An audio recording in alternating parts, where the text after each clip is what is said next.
right. Good evening, everyone, and welcome to Washington's 36th Legislative District Virtual Town Hall.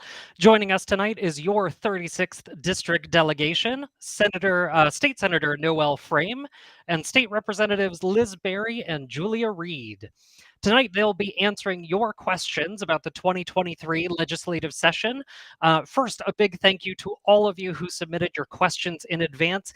If you do have questions tonight, you can ask your questions by leaving a comment under the stream you're watching, or if you're on YouTube, using the chat feature on the right-hand side. If we aren't able to get to your question tonight, or if you think of a new one afterward, don't hesitate to reach out to your legislators directly. We'll have their contact information available on screen at the end.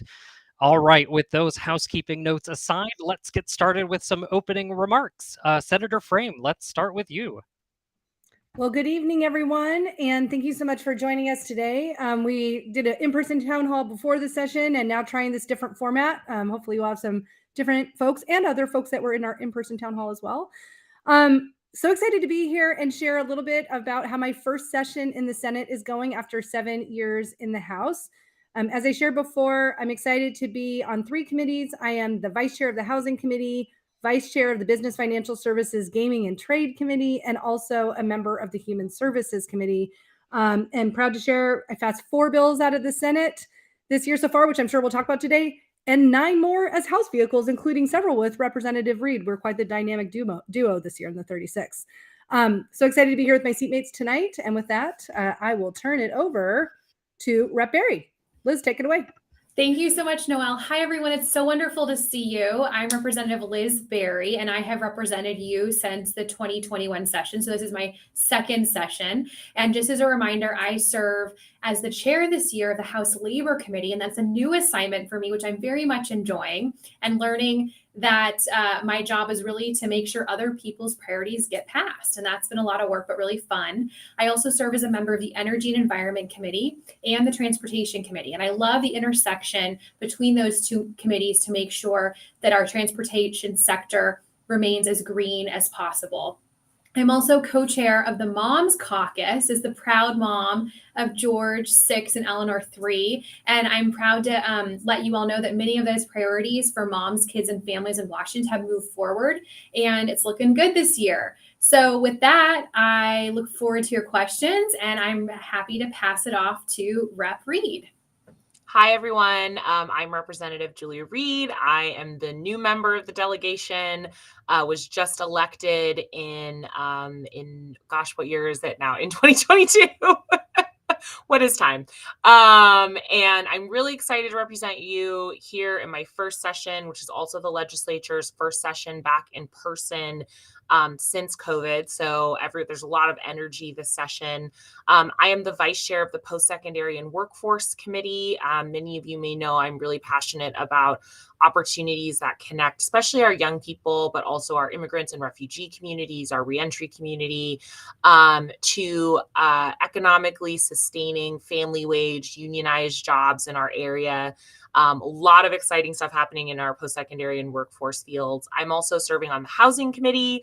Big year for housing, lots going on about housing. And then I also serve on the Capital Budget Committee, which has been a really good learning experience committee. A lot happening in capital budget, including we are trying to raise funds for a new for building Western State Hospital, and also building a new mental health resource hospital, creating more mental health beds in our state. So that's a big focus for the Capital Budget Committee. I'm also the chair of the reborn Maritime Caucus.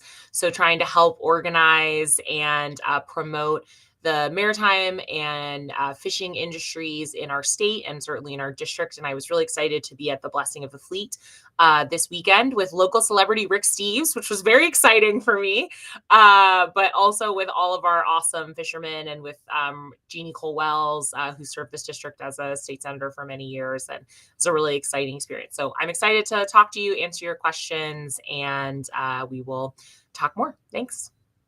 All right. Thank you all so much. We are going to get started with questions here.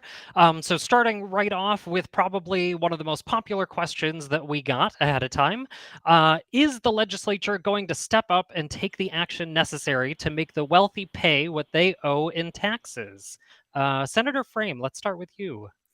I do love our 36th district leading with questions about tax reform.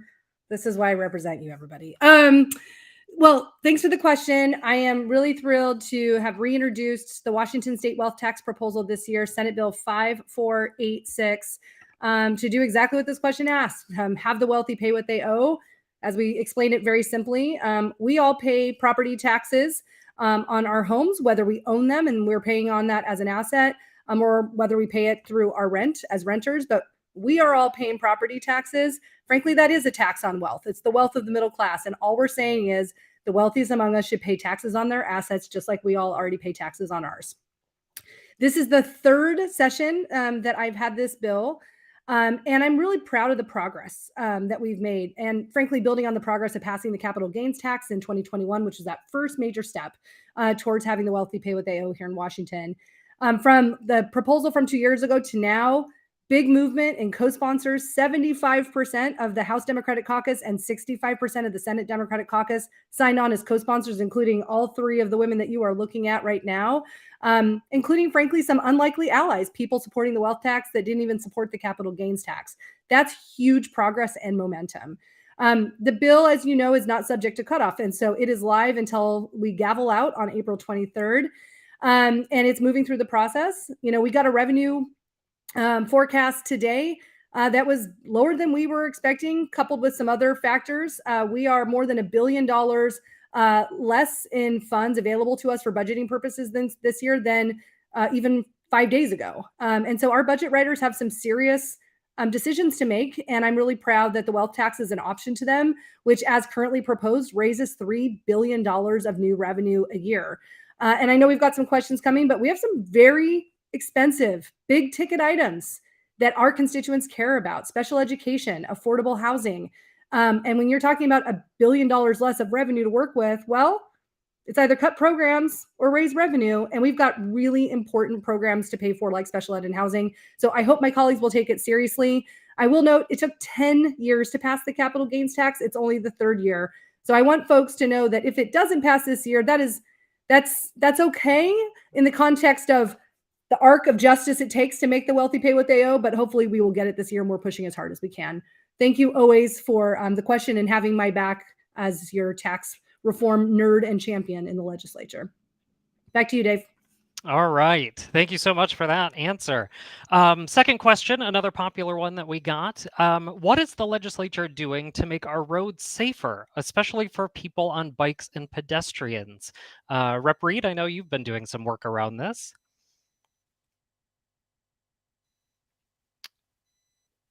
Oh, I think you might be muted, Rep. Reed. Wow, I win the There we prize go. for being the first person to talk on mute in this digital conference. Great. Well done, me. Okay, so I was going to say that, there is some good news and some bad news. So the bad news is that some of the bills that I was really excited about on traffic safety this session have not advanced. The right turn on red bill is one you might have heard about.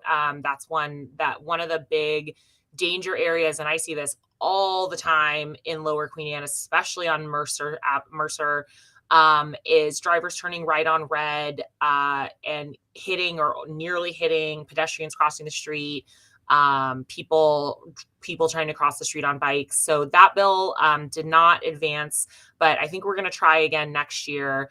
One bill that is advancing that I am excited about is Senate Bill 5583. That is improving young driver safety. It's a Senator Elias bill from the Senate. So one of the things that we learned this year through data, and if you have a lot of free time and you are a data nerd, there's some great transportation committee presentations on this, is that, one of our largest groups of people who commit vehicular homicide or fatal car crashes are people actually over the age of 18. So a lot of people think it's like older drivers or teenage, like high school age drivers, but actually it's kind of that like 18 to 25 category that's in most of the crashes. And the hypothesis for that is that because we no longer offer driver's education in schools, a lot of people are waiting until they're 18 to get their driver's licenses. And then when you're 18, you're not required to, you have to pass the driver's exam, but you're not taking driver's ed. And so one of the hypotheses is that that is resulting in drivers that are less well trained to be on the road, and they're getting into more fatal accidents. So part of 5583 is requiring that drivers between 22 and 24 complete either a condensed traffic safety education course or a driver's school course. It includes vouchers to cover the cost of driver's school, because that's a big reason why people don't do it. It's really expensive. So that's one thing that's moving forward. I'm excited about that. I would personally like to see driver's ed return to our schools, and that's something that I want to try to work on with our pedestrian safety community in the future. I also have a bill going forward, House Bill 1319, that is actually out of Senate rules and ready to roll to the Senate floor. This is a bill that harmonizes our vehicular assault and our existing highway safety laws. So you are supposed to be retested for your driver's test if you are in an accident with a biker or pedestrian that causes a serious injury. A lot of times that referral for retesting is not happening because the language in the highway safety law and the language in the vehicular assault law, which is the law that most police officers are investigating in these crashes, are not really the same. So it's not known that they need to connect those. So we have a fix that says that if you cause substantial injury, which is a slightly lower level, but still really serious level of injury in a vehicular assault, that you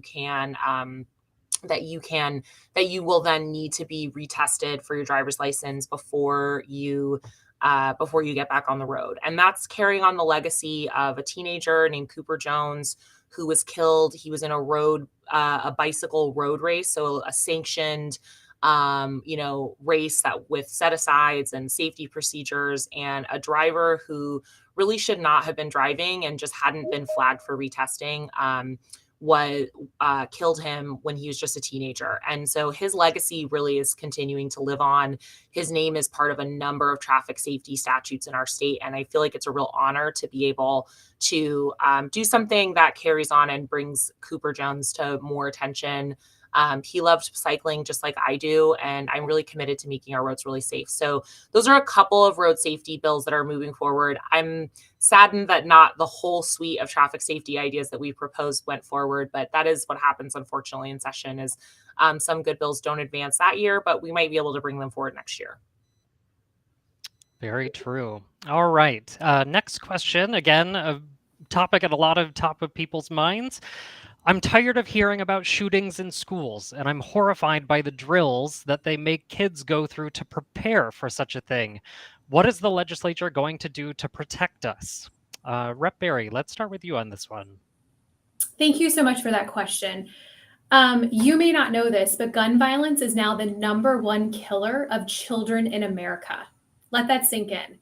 As a mom of 2 little kids, and as someone who has lost someone I love to gun violence, this is absolutely devastating to me and should be to every one of us on this call. Kids, high school students, elementary students are marching in the streets demanding that people in positions of power do something about this. And that's exactly what this legislature intends to do this year. We are building on incredible work that we've done over the last couple of years to ban high capacity magazines, to ban ghost guns, to fully fund the Office of Firearm Safety and Prevention in our state, but there is more to do, and we're getting it done this year. We have 3 major gun safety proposals moving through the legislature. I'm proud to be the sponsor of one of those, and I'm going to outline them for you very quickly. First, we have a bill to ban assault weapons, these weapons of war on our streets in the state of Washington. We're now going to follow several other states who have done this. I very much wish that we could do this on a national level, but we know that states are where the action's at now, and we will be doing that this year. We also have my bill that will require a mandatory 10-day waiting period and safety training for all firearm purchases in the state of Washington. We know that this makes incredible progress to cut down on crimes of passion, on suicides, which 50% of all suicides are committed by a firearm. And safety training is incredibly important for safe storage, safe handling, and keeping guns out of the hands of children. Those bills are now in the Senate, and I look forward to them passing. The House now has a bill that will hold gun manufacturers and dealers accountable if they sell guns or advertise guns to people who should not have them. I believe that these three bills will do a lot to encourage safety, gun safety measures around in our state. There's more work to do. I've got a bill that I had to put down this year that would have required a permit to purchase a firearm. The reason that is so important is because it requires a background check and fingerprinting. And fingerprinting is key to preventing straw purchases, which are folks who go in to buy guns for people who shouldn't get them. That deters straw purchasing. So we will be back with that measure. I look forward to passing these three bills this year. Make no mistake about it, these bills will save lives. And if it saves just one life in the state of Washington, they're worth doing. So thank you for that question. I just want to tag on to Rep. Berry, what she said, and like her work's been awesome. Like big shout out to Rep. Berry on this.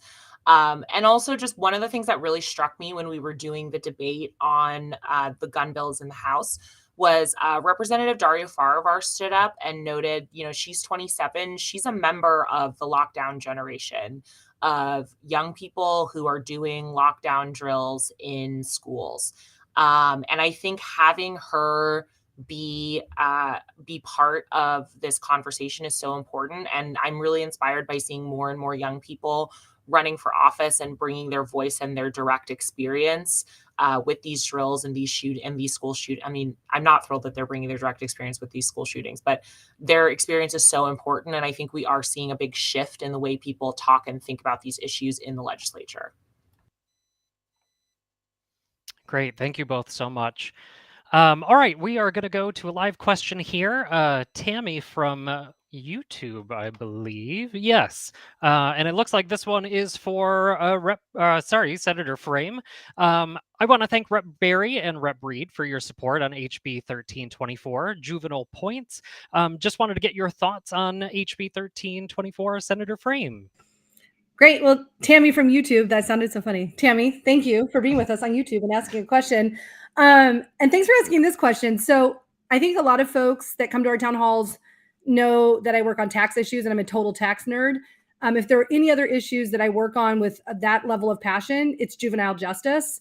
There are probably 6 bills focused on juvenile justice this year, including this juvenile points bill. And I prime sponsored 4 out of 6 of them in the legislature and was just recently reappointed to the Partnership Council on Juvenile Justice.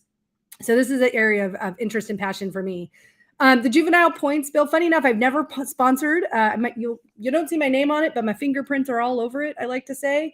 It's a really important piece of legislation to help us really reimagine our criminal legal system, given the data that we have now and the science on adolescent brain development. Kids are not just mini adults. Their brains develop until the age of 25. They have really kind of challenging issues around risk regulation, are particularly susceptible to peer pressure. And our current laws, with some exceptions of work we've done over the last few years, don't reflect that at all. So the juvenile points bill, which basically says that we need to look at the sentencing grid. You have different points for different crimes that you've committed, that we shouldn't be weighting the crimes committed as juveniles the same or even at all when calculating adult offender scores and recognizing that juveniles are different. That passed the House, which is great news. It hasn't always passed the House, so getting out of the House was great. Unfortunately, I'm worried about it because it's sitting in Senate Law and Justice, and Senate Law and Justice got referred something like 80 bills from the House, which is a lot for any committee. And this bill hasn't been scheduled for a hearing, and there's a solid chance it won't through sheer volume. I'm a little honestly disappointed to share of the 4 bills that I sponsored, another one in Law and Justice around second chance review, looking at folks who committed crimes before their 25th birthday, but have served 20 or 25 years in prison, giving them a chance for release if they are no longer a threat to society. That died in that committee. I had another bill on cleaning up how we do sealing of juvenile records, because records that have supposedly been sealed are being leaked all over the place, which really undermines the rehabilitative goals of sealing records. That died. Another bill I had on changing how we do restitution by juveniles, because only 12% of victims, 12% of all restitution owed to victims is getting paid, because frankly, these kids are often from impoverished backgrounds and they don't have the money to pay. And so reimagining that system, that has also died. We have one bill left, and it's frankly one that I'm very passionate about, and it's up for a vote in the Senate Human Services Committee tomorrow. It is changing how we handle kids who commit sex offenses. And it's a really deeply challenging topic. It's very personal for me. And frankly, I've learned over the years, it's very personal for a lot of people in the legislature. I was really proud to see that bill pass with bipartisan support. 7 Republicans voted for it off the House floor. Just again, to reimagine, when we know kids that commit sex offenses, sadly, many of them have been victims themselves and are repeating behavior. And the bill really is a tactical response to how we interrupt those cycles of violence, and hopefully prevent childhood sexual abuse in the future and get these kids the help that they need so they never repeat the behavior again, which they're very inclined not to do if we get them the help they need.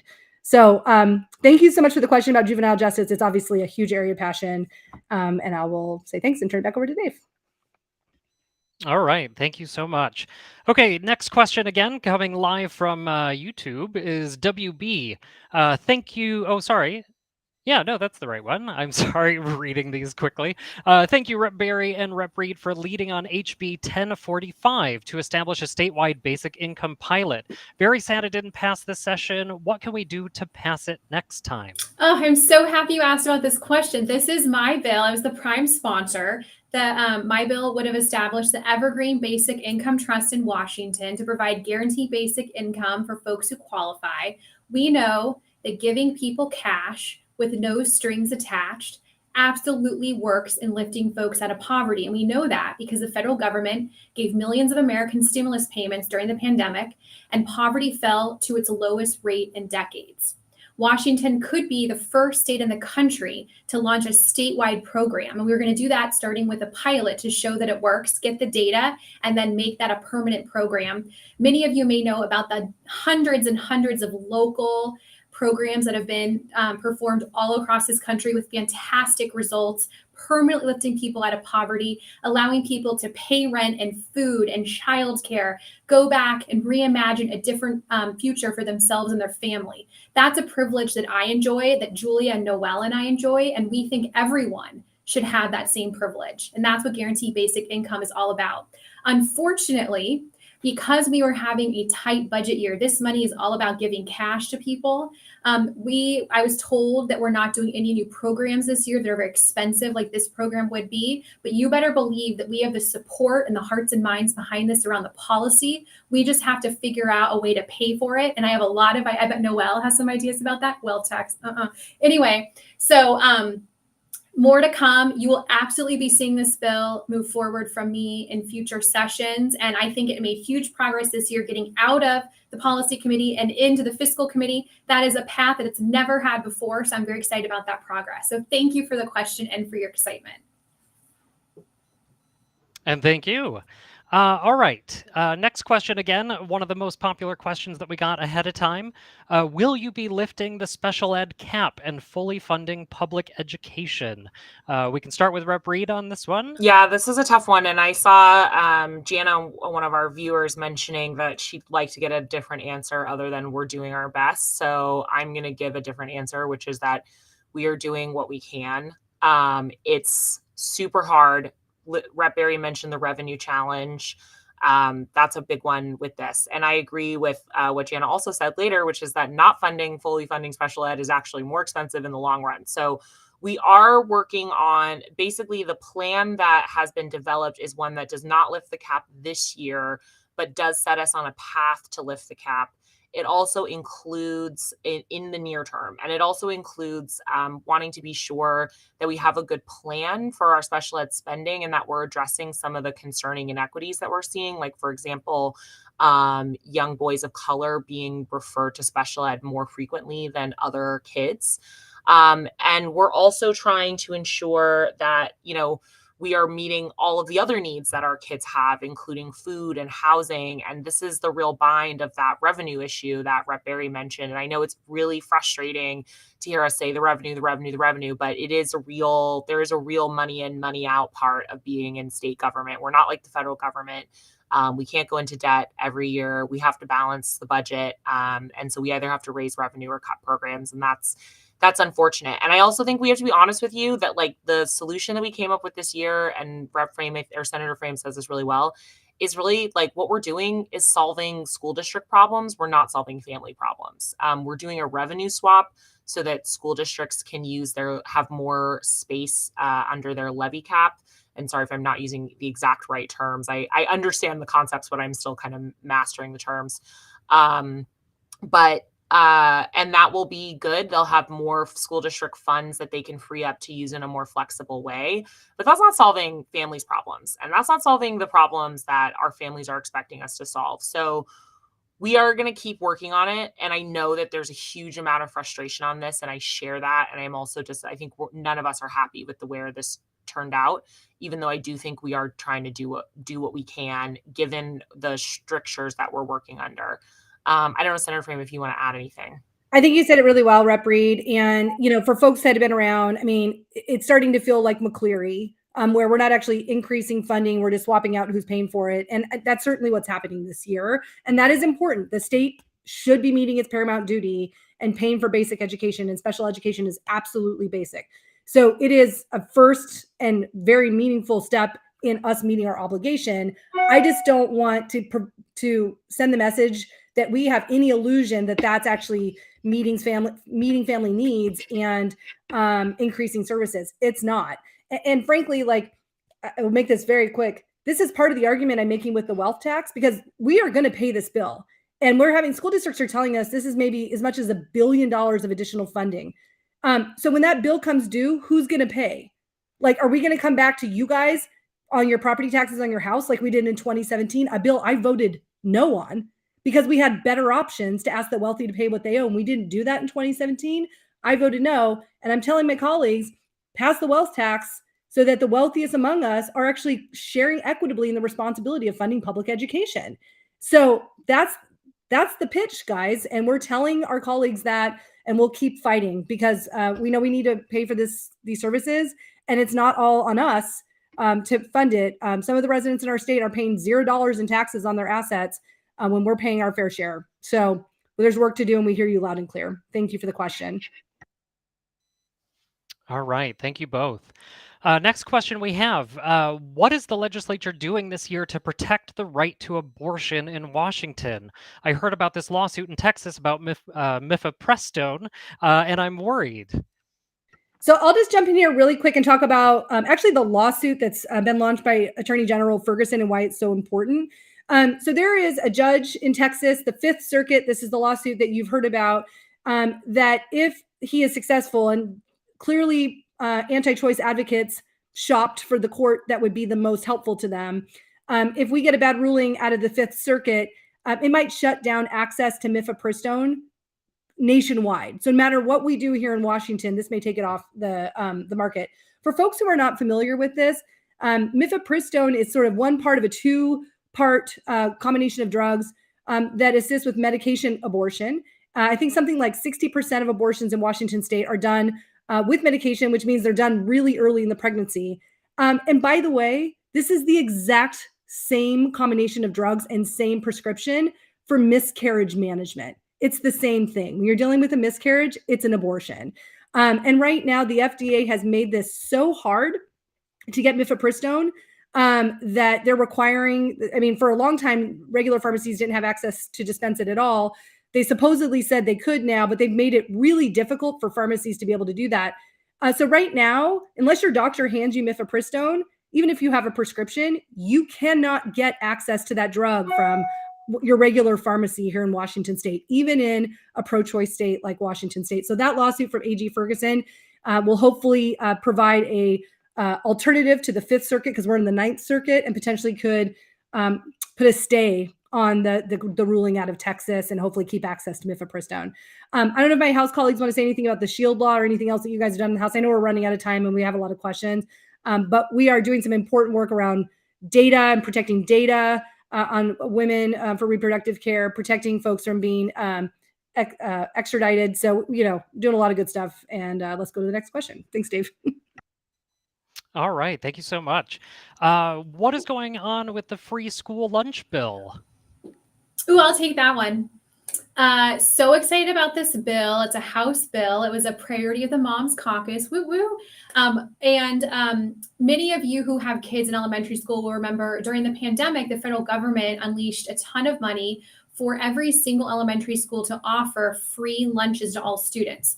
And I thought that was wonderful. My son George was in kindergarten that year. And not only did it keep food in kids' bellies who needed to learn, it also destigmatized the idea that the kids who get lunch at school are not as good as the kids who can bring their own lunch. And I think that's something that we should continue to tackle to make sure that we can equalize public education as much as possible, even down to the food our kids eat. It passed off the House floor with bipartisan support. The bill was skinny down to offer this free and reduced lunch to schools that have 30% or more children already enrolled in the free and reduced lunch program, which will expand this to 90,000 children in Washington. I looked it up just today and saw that it's already moved out of the Senate Policy Committee and is moving on to the Senate Fiscal Committee. And I'm very excited for this bill to become law for all of our kids. Thanks for the question. All right. No, and thank you. Okay. Probably one of the biggest topics in the state right now, I would say. What is the legislature's plan this year to actually make housing affordable? Rep Reed, let's start with you. Yeah. So when we think about housing among kind of progressives in the legislature, we sort of think of three key elements. There's supply, there's stabilization, and there's subsidies. So supply is one of the big things that you're probably hearing about this year in a lot of our bills. We are moving forward with House Bill 1110, which is the missing middle housing bill. And also I'm working really hard on Senate Bill 5466. Which is the companion to my House Bill 1517, which is the transit-oriented development bill. And the idea behind those bills are basically both that we have the fewest number of housing units per household of any state in the nation right now, and it's just getting worse. We do not have enough homes, full stop, at any price range in any market for to help people find places to live. And that's one of the big reasons that I ran for office, is because as a millennial, I'm 35, I'll be 36 tomorrow. This is really affecting people my age and in my generation, people in their late 30s and early 40s who are really trying to live here and establish homes and build lives here. And I really wanted to be a voice for them. So big reason why I ran. So missing middle housing focuses on modest home types in neighborhoods. So that's things like duplexes and triplexes and fourplexes. The TOD bill is more about those big construction projects that are right around light rail stations, frequent bus stations, transit. Thank you everyone for the happy birthday messages. Transit and bus rapid transit stations. So we're trying to address supply in both neighborhoods and right around transit lines. We are also working on subsidy piece. Oh, and one other supply piece we're working on is trying to make it just easier to build ADUs. If you get the Seattle Times or check their website, you might have seen that ADU building actually outpaced single family home building in Seattle in the last year. And that's because of changes to the laws we made to make it easier for people to build ADUs so that they can, their parents can live with them, they can have rental income, they can provide a housing source to their families, their friends, their neighbors. So that's something we're continuing to work on, the ADU piece. We also have a bill around lot splitting, which allows, I'm from way up northeast Seattle, the home of the post-World War II Little House on the Big Lot. And unfortunately right now, a lot of those lots are just seeing McMansions because that's the only thing they can build on those lots. And lot splitting would allow some modest division of those lots. Like if your grandmother wanted to sell you part of her lot so that you could build a home next to hers, but you would have your own lot and your own home, and you guys could have an intergenerational household. That's part of lot splitting. On the subsidy piece, we have two kind of big proposals on the table right now. One is Governor Inslee's proposal to do a bond measure that would go out to voters that would seek to raise $4 billion to put into affordable housing. And that's housing for our most needy communities, people in that below 50% of AMI threshold.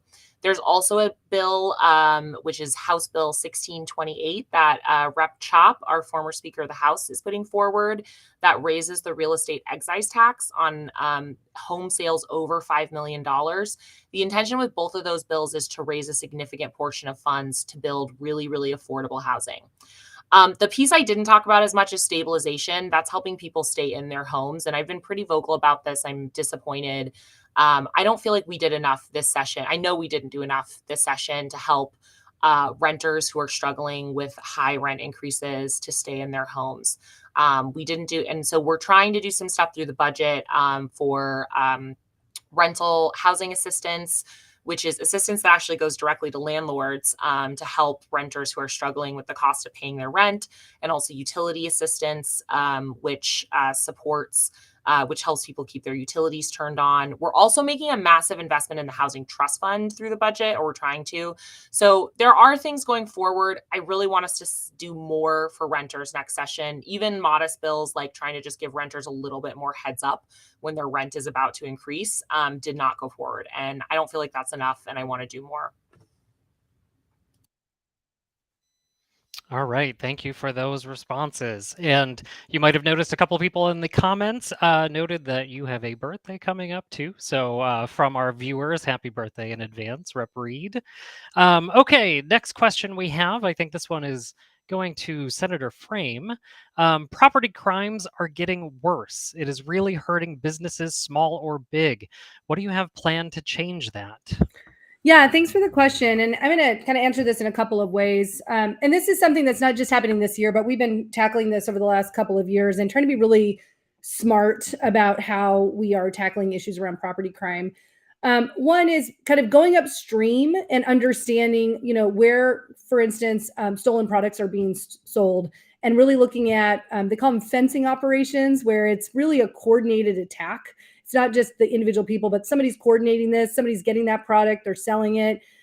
Frankly, I was ready to drop a bill this year, and then the federal government went ahead and passed it, which was great, which is around online sellers, think eBay, actually verifying who these people are that are selling it and taking some responsibility for their platforms being used to sell stolen product. So that's one piece.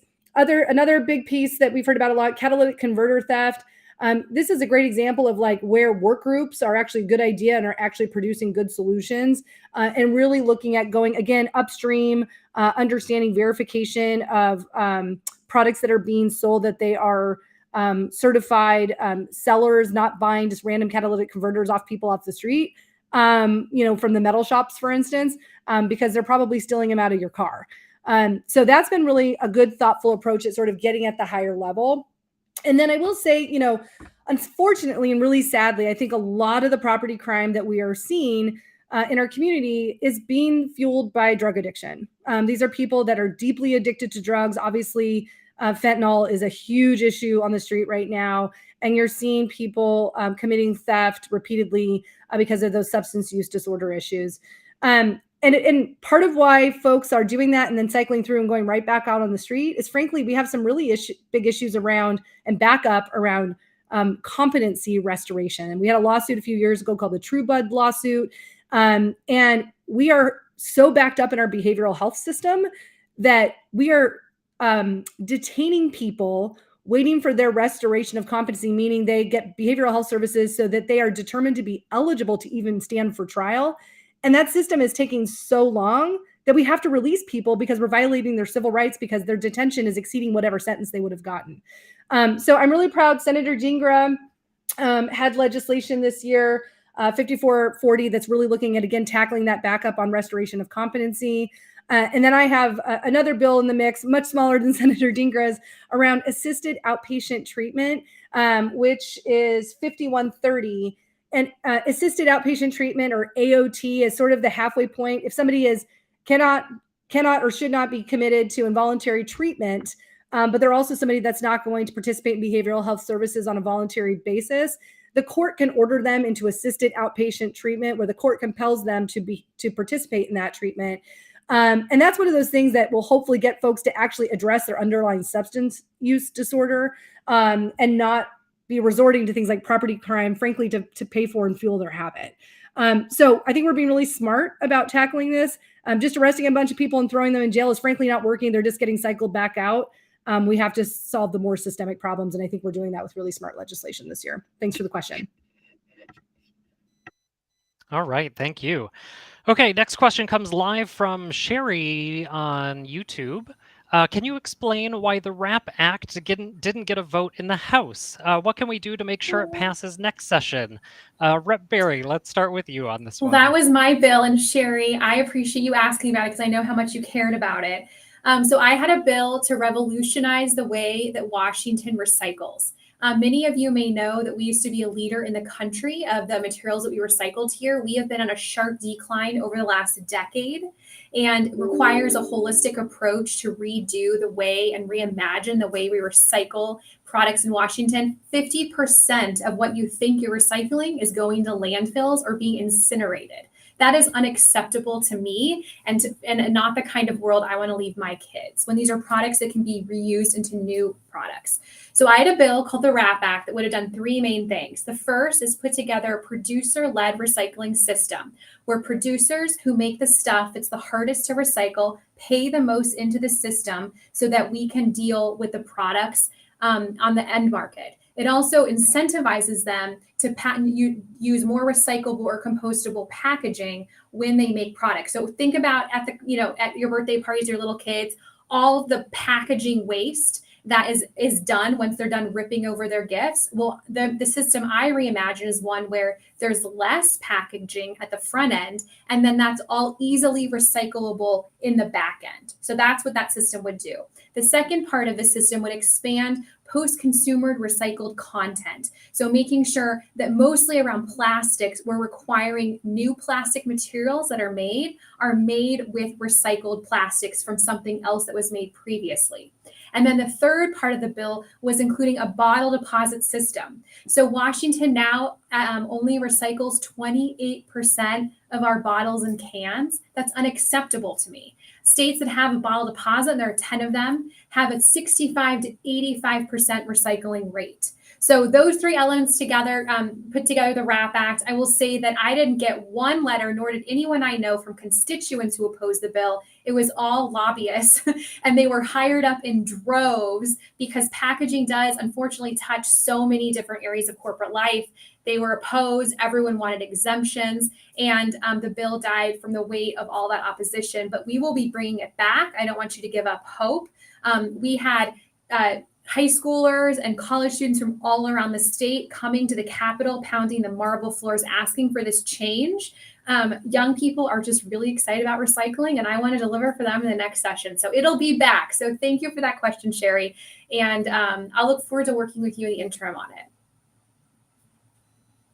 All right, thank you. Okay, next question we got. What is your position on the bill to expand how and when police can chase people? Yeah, I'll take that one. I think I've been really vocal about my position. It's been really clear and really public. This has been a really difficult thing to experience as a new member of the legislature, as a member of the Legislative Black Caucus, because I feel like a lot of the conversation around police pursuits has gotten wrapped up in this massive misinformation campaign. And not only is continuing that campaign a top priority for Republicans, but I see so many of my Democratic colleagues buying into it, and that's been really quite personally painful for me. The line that people want you to believe is that the reason crime is up is because of all these woke policies, because we listen too much to the Black Lives Matter people, and now look where we've gotten, and we've got to change and make sure police have unlimited ability to act in any way that they see fit.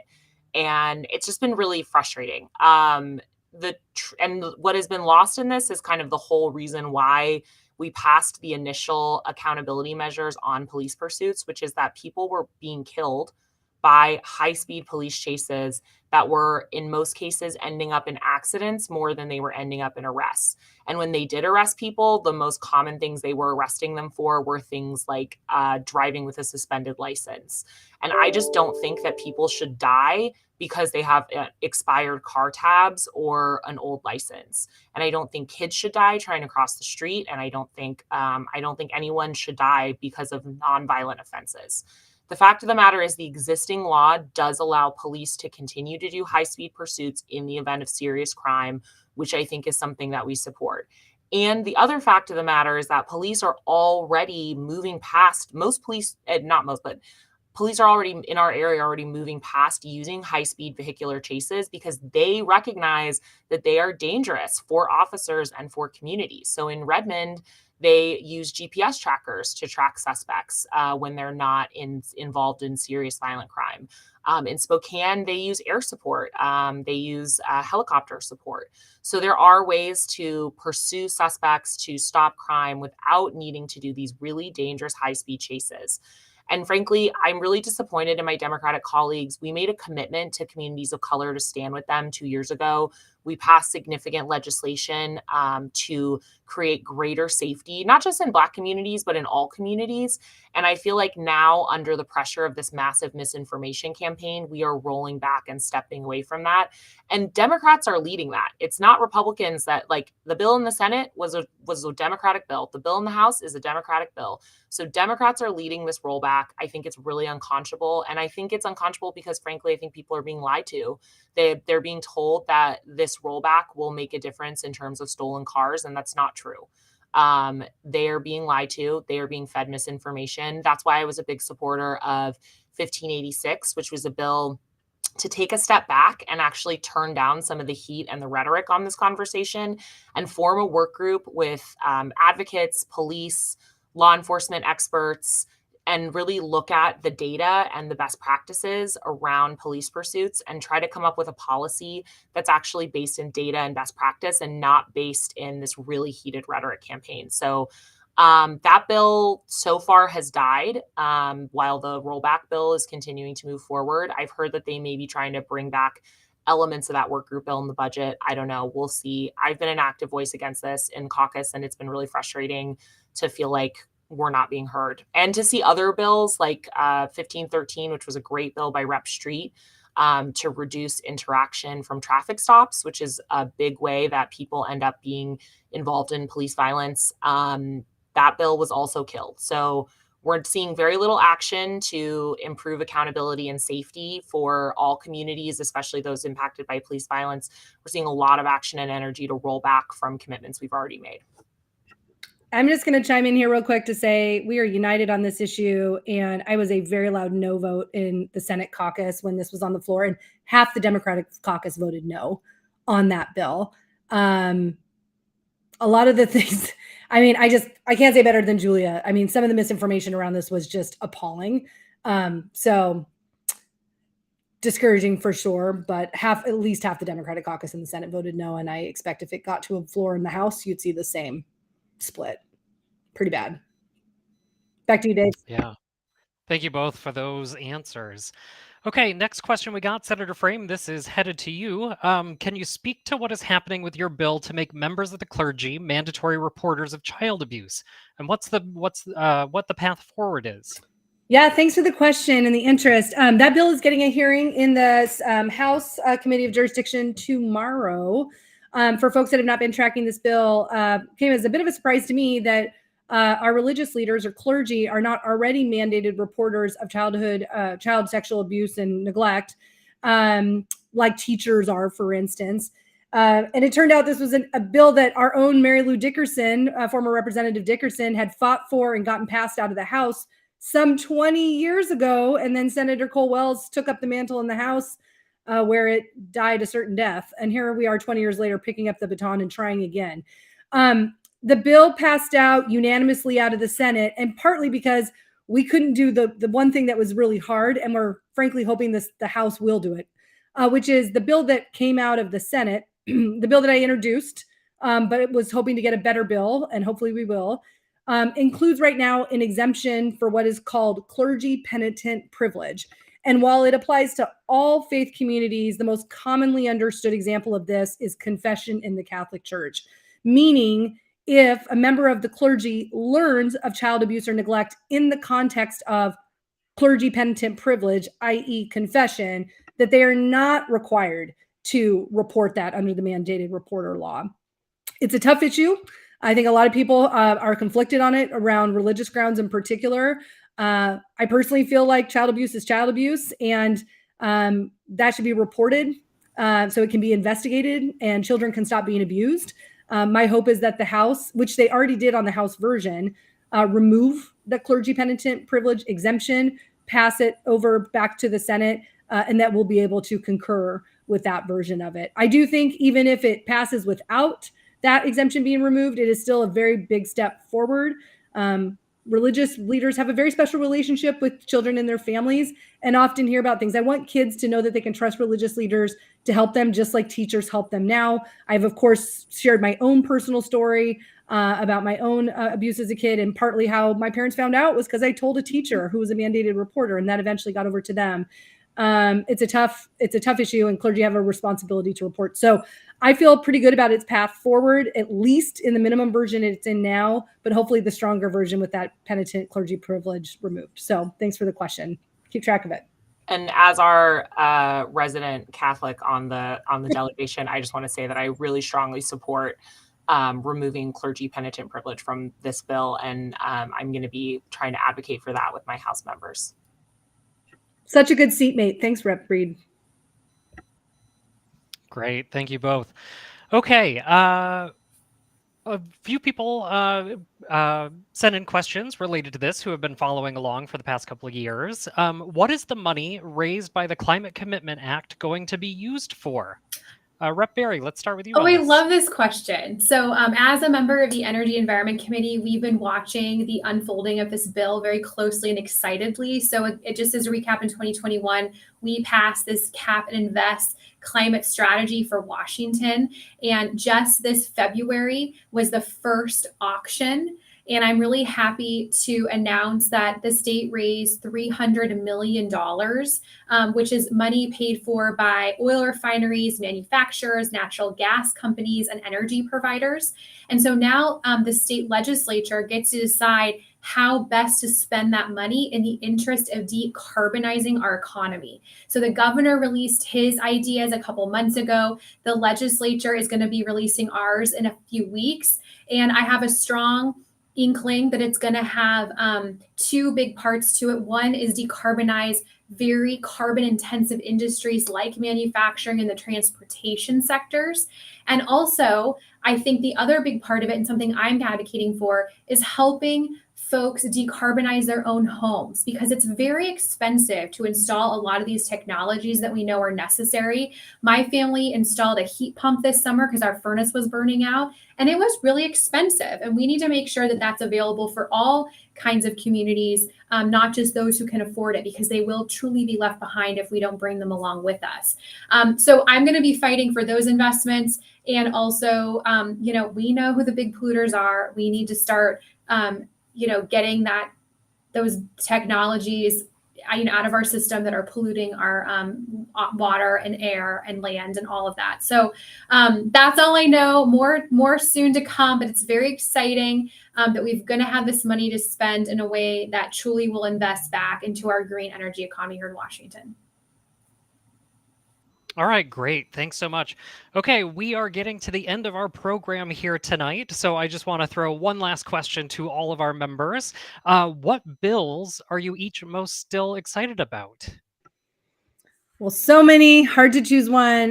But I will say tonight it is Senate Bill 5236 on our nurse staffing ratios and being really focused on our staffing plans, which is being heard in front of Chair Berry's committee tomorrow. I have spent the last few days in. No, we're getting it out tomorrow. We're getting it out tomorrow. Oh, that's even better. Thank you, Chair Berry.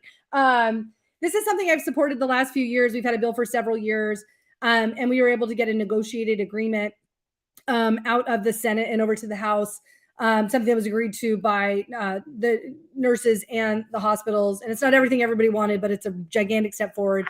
I have been sitting in a hospital room with my mother-in-law the last few days, and folks, that staffing shortage is very real and honestly scary enough that we don't want to leave her unattended ever. And sitting there talking to nurses who very quickly figured out what I do for a living, really had a lot of feelings to share. And we're very glad to hear that we had something moving forward. It's not okay. Patient safety is very much at risk without us addressing the staffing shortages, but really the staffing plans. Having having staffing right now based on how COVID was, like we are in a different era than we were 2 years ago, and the idea that like things haven't changed and everybody's just running on empty at this point. It's just scary. So I'm very excited that 5236 is moving forward. So good job, Chair Barry. Can't wait to concur on whatever you decide to do to it, or just be there for the bill signing if you're not touching it. Better plan. All right. Over Liz, Julia, who wants to go next? Go for it. I can go. Go ahead. Okay, so like Senator Frame said, there are so many bills, awesome bills going through. I feel like I'm not even going to try to choose one of someone else's bills because I love them all so much. So I'll just talk about one of my bills. As a freshman, you get a lot of like smaller bills to work on. Just because you start in January and like the wheels are already churning and you got to kind of like catch the balls that aren't otherwise being held and carried by other people. So one of the bills that I'm really excited about this session, because I think it's a great example of how constituents can work with their legislators to make change that is really important to them, is this bill that I have, 1247, which is the music therapy licensure bill. So the most trained music therapists in Washington State live in the 36th district because the only music therapy training program in the state is at Seattle Pacific University. And for the last 5 years, they have been trying to get a bill passed to have music therapy recognized as a licensed profession in Washington State, which would allow more families to benefit from this service because they would be then able to use their health insurance to cover the cost of receiving music therapy treatment, which is treatment that children with special needs receive. It's treatment that helps our veterans with PTSD. It helps elderly people with dementia. It has a number of beneficial, clinically proven benefits. And they've been trying for the last 5 years without a lot of success. This year, we were not able to just push it through the House, not able to just push it through the Senate, but it's in the Rules Committee in the Senate now. And I have a commitment that we're going to be able to pull that bill. And I'm a daughter of an occupational therapist. I'm really passionate about access to holistic healthcare for everyone, and I really believe in the ability that OTs, audiologists, speech therapists, physical therapists bring to our children and our healthcare, and music therapists are part of that constellation. And I'm really excited to be serving them on this bill. And it's a bill that I didn't campaign to bring music therapy licensure to the world. That's not why I came to the legislature. But it's a bill that I've become really passionate about because my constituents are passionate about it, and because they asked me to take this on and support them and fight for them on this bill. And this bill has been almost dead a couple of times, and we've resuscitated it and brought it back to life. It's been a real education in what it means to work your bill, as we say in the ledge. And so it's a bill that I'm really excited to see go forward, not because it's like a priority that I came in with, but because it's a priority that that my constituents want and asked for. And I was able to, hopefully it's not out yet, but hopefully I'll be able to carry it across the line for them. Well, I'm going to stay on message and on brand for me. My favorite bill is my gun safety bill to require a 10-day waiting period and mandatory safety training for all firearm purchases in Washington State. The Giffords Law Center rates Washington, gives us a C grade. If we pass the 3 gun safety measures before us this year, we will be an A grade. And that's huge because people are dying every single day by gun violence. And that is unacceptable to me and every one of us on this call. So it's personal. I know so many of you care about this issue, and we're going to build on this momentum to create real change around this issue in our state. So thank you. All right. Thank you all so much. So that's all the time we have for tonight. Thank you again for joining us this evening and for sharing your questions with us. Just real quick before we go, I'll hand it back over to the members just for real brief closing remarks, starting with Rep. Reed. I just want to say thank you all for being here. Thank you for continuing to ask questions. Thank you for continuing to hold us accountable and tell us when, the answers you're getting are not enough. That's important to us. My LAs and I are working through our constituent correspondence backlogs. If you haven't heard from me and you wrote to me, we are trying to get back to you soon. And I saw a lot of questions about the status of bills in the chats that we didn't get a chance to get to. Just to know, one of the things that's awesome at Washington is we have tons of great public records on our ledge.wa.gov website, and you can follow up on bill status there, and also feel free to reach out to us, and we will be happy to give you that information. Thank you for the opportunity to serve all of you. It is truly an honor of a lifetime. And I also want to shout out, it's Noelle's birthday on Sunday. So happy birthday to Juliet and Noelle. Happy birthday, Noelle! We got a bunch of Aries ladies in here. Yeah, You'd never know from our personalities. Well, I want to also say what a pleasure it is to serve with Representative Reed and Representative Berry. I kind of love our delegation. We kind of like each other, and we are coordinating on behalf of all of you. And that's a really awesome feeling. It's a really awesome feeling to just love the people that you work with. Thank you all for participating, and just thank you all also for taking advantage of the continued remote options. We're seeing folks, our constituents, showing up in meetings with us remotely and in person, testifying remotely and in person. We'll continue to have options like this. I'm sure we'll do more live town halls like in person too. I'm so great, frankly, as somebody who's been sick, dealing with family stuff, we have remote options too this year, which is amazing that we can still represent you and be human beings. So thank you for the privilege always of serving with these ladies and representing all of you. Thanks for being with us tonight. And thank you again.